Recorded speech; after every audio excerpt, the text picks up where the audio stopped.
এই পৃথিবীর প্রেম আর সব যুদ্ধ সাঙ্গ করে অনন্তলোকে চলে গেলেন যৌবনের কবি হেলাল হাফিজ। শেষ ঠিকানায় পাড়ি জমালেও এখন যৌবন যার মিছিলে যাবার তার শ্রেষ্ঠ সময়, এখন যৌবন যার যুদ্ধে যাবার তার শ্রেষ্ঠ সময়। পঙ্গতিমালা তাকে বাঁচিয়ে রাখবে অনন্তকাল। কখনই সংসার না পাতা হেলাল হাফিজের মৃত্যুকালে বয়স হয়েছিল ৭৬ বছর। জীবনের শেষ দিনগুলো তার কাটছিল ঢাকার শাহবাগের সুপার হোম নামের এক হোস্টেলে। সেখান থেকেই শুক্রবার তার মরদেহ উদ্ধার করা হয়।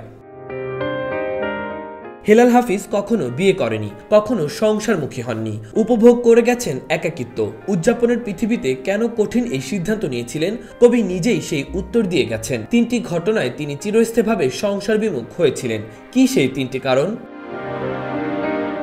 একটি দৈনিকে কবি লিখে গেছেন, 3টি ঘটনাই আমার জীবনকে উলটপালট করে দিয়েছে। আমি সফল নাকি ব্যর্থ হিসাব কষতে বসলেও ওই 3টি ঘটনা অবধারিতভাবে সামনে চলে আসে।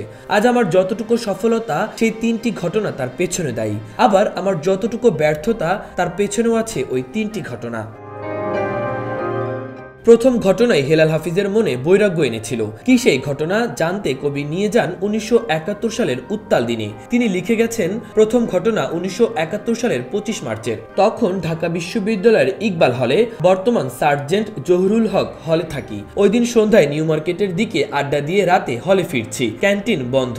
খেতে গেলাম মেডিকেল গেটের কাছে পপুলার নামের একটা রেস্টুরেন্টে। খাবার শেষ মনে হলো। ফজলুল হক হলে বন্ধু হাবিবুল্লাহ থাকে, ওর সঙ্গে একটু দেখা করে আসি। গেলাম ফজলুল হক হলে। হাবিবুল্লাহর কক্ষে গিয়ে আমি আড্ডা শুরু করলাম। কিছুক্ষণ পর, রাত তখন 9:45 হবে, হঠাৎ গোলাগুলির বিকট আওয়াজ। আমরা হলের ছাদে উঠে দেখলাম নীলক্ষেত নিউ মার্কেটের দিকে দাউ দাউ করে আগুন জ্বলছে।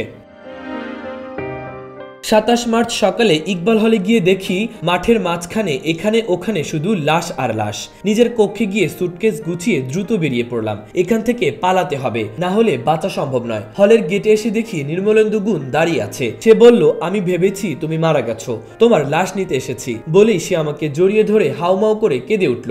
আমিও সজোরে কাঁদতে লাগলাম। তারপর সেখান থেকে আমার বড় ভাইয়ের বাসায় গিয়ে উঠলাম। এই ঘটনা আমার হৃদয়ে ব্যাপকভাবে ছাপ ফেললো।